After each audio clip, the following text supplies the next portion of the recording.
মৃত্যুর আমরা মিছিল চলছে যে আইন পাস করেছে মোদী সরকার, আইনের বিরুদ্ধে আইন করতে পর্যন্ত আমরা পুরো গঙ্গা সিটিতে আজকে মিছিল চলছে। আমাদের ওয়াকাবের শেষ করতে হবে।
যে সমস্ত ভক্তরা বক্তব্য রাখবেন তাদের নাম আমি পেশ করছি।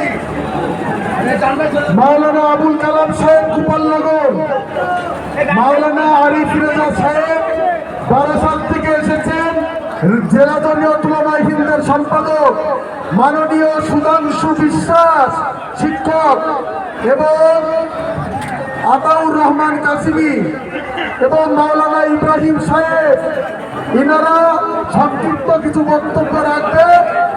সেই বক্তব্যের মধ্যে দিয়ে আমাদের অবস্থান এখানে ইতি করব।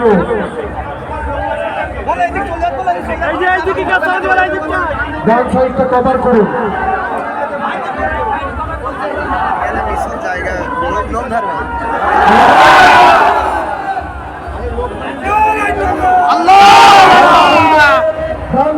প্রশাসন বন্ধুদেরকে বলবো, আপনারা দয়া করেছেন আর একটু দয়া করুন, ওই পিছন দিয়ে ডান সাইডে লোকগুলো একটু পাঠিয়ে দিন, তাহলে আপনাদের সহযোগিতায় আমরা খুবই গর্বিত।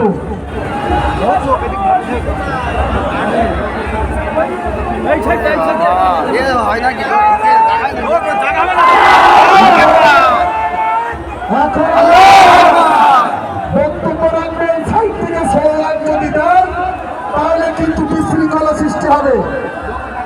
বাম সাইডে বহু মিছিল এখান বাটার মোড় থেকে নিয়ে খানকা পর্যন্ত লেগে আছে। তার মানে বাটার মোড় পর্যন্ত আসা মানে গঙ্গার সংখ্যালঘু মুসলিম সমাজ জাতি ধর্ম বর্ণ নির্বিশেষে আমাদের সহযোগিতা করেছে। প্রশাসন বন্ধুদের বলবো, ডান সাইডে চাকরের উপরে যে বাসি আছে ওই সাইডে আমাদের লোকগুলো পাঠিয়ে দেওয়ার জন্য প্রশাসন বন্ধুদের কাছে আমাদের একান্ত অনুরোধ, আপনারা একটু সহযোগিতার মাধ্যমে আমাদের এই প্রোগ্রামটা সাফল্যমণ্ডিত করে তুলবেন। এখন আপনাদের সামনে বক্তব্য করবেন আবুল কালাম সাহেব।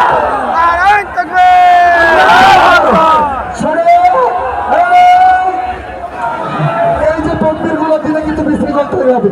যে করবে ওপরে কিন্তু বলার নাম হচ্ছে মার করে কিন্তু তার সঙ্গে বোঝাপড়া হবে, বিশৃঙ্খল করবেন না।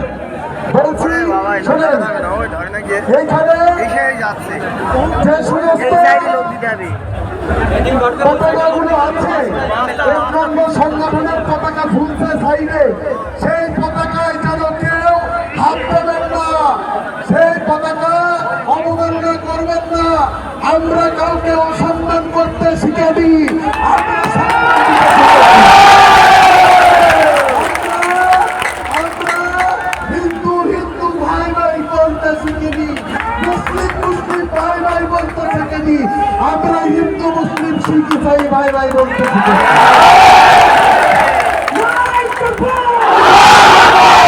अरे अरे उनका खिताब करके कहा कीलोना समझकर हमें बर्बाद न करना, हम भी किसी के पड़े हुए हैं।